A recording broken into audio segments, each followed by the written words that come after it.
All right, so last day of Target 1C, so day 2. And again, we're still on inequalities, writing and solving them. So your objectives for this section are going to be to write and solve an inequality given a real-world situation, and to compare solutions of an inequality to determine if either, both, or neither are correct. Additionally, I can determine if there is an advantageous method and can explain your reasoning. So that last part's important. So let's look at the first example. So the perimeter of a rectangle is at least 48 centimeters. So this at least, hugely important. The length of the rectangle is 5 centimeters. What are the possible widths of the rectangle? Show your work. So first off, remember that perimeter is the sum of all the sides. In the case of a rectangle, the two lengths and the two widths have the same measure. So we can use this to represent that. Now the reason that we have the inequality symbol facing this is because we knew that it says at least 48, meaning it could be bigger, but it has to be at least 48 centimeters.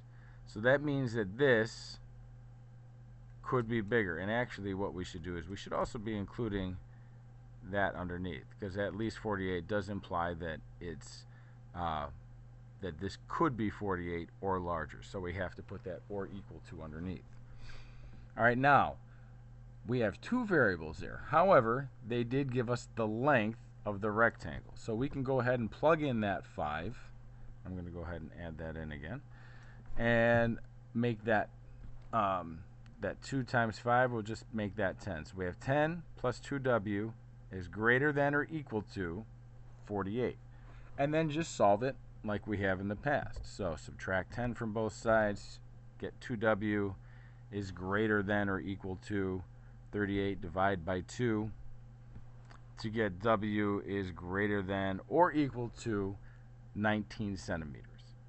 Okay? So fairly simple there. It's just everything from here down, well, I shouldn't say from there down. Everything from here down is things that you've done before. This is the newer stuff. So you've just got to remember this formula right here. The 48 would be the perimeter. So if you wanted an actual formula that you could always use, so 2 times the length times 2 times the width equals the perimeter. This symbol could change, so at least, if they say the perimeter is at least, it's going to go like that. If they say at most, then it would go the other way. There's other words that could be used, which are good to know. So at least, more than, but we'll kind of cover those like we did with the number sentences in class. All right, so second example. So Ben and Rose were asked to solve the same inequality. So they both start off with the same one. And both students argue that their method is correct. So, which is true? Are both students correct? Are neither of the students correct? Or is one correct and one's not? And if they're both correct, is one method more advantageous than the other? So let's go through. So here, she subtracted the 11v from both sides and got negative 3v, or he, this is Ben. And then subtracted 7 from both sides and got the negative 25. Divided both sides by the negative 3 and got a positive 25 over 3 because these two negatives canceled out. Because Ben divided by a negative, he flipped the sign. Fine.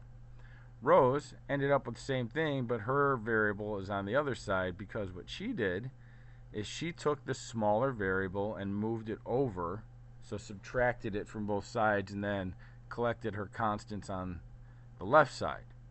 So both answers are the same because this reads as v is greater than or equal to 25 over 3. And this says 25 over 3 is less than or equal to v, which both mean the same thing. It's both opening towards the v. So that one is correct. And that one is correct. So they are both correct. Both methods are correct. So the last part of the question, it's a matter of your preference. And again, that's assuming they're both correct. Because if only one was, then obviously the method that gave you the correct answer would be the advantageous one. And if neither are correct, same thing. So if you prefer to always have the variable on the left, so if you go back and look at Ben's, his variable is on the left. Some people like their variable to always be that way, to always be there. Other people like their variable to always be positive, so they don't have to worry about switching the sign if they divide or multiply by a negative. So depending on what your preference is, if you prefer to always have the variable on the left, then Ben's method is more advantageous because of that. However, if you prefer to not have a negative coefficient to multiply or divide by, then Rose's method is more advantageous. So either one of those would be acceptable answers. So it's just a matter of personal preference, that's all. So that's it for Target C. Not too bad. You guys have a good one. And again, as always, I will continue to say this. If you have any questions, please do not hesitate to let me know.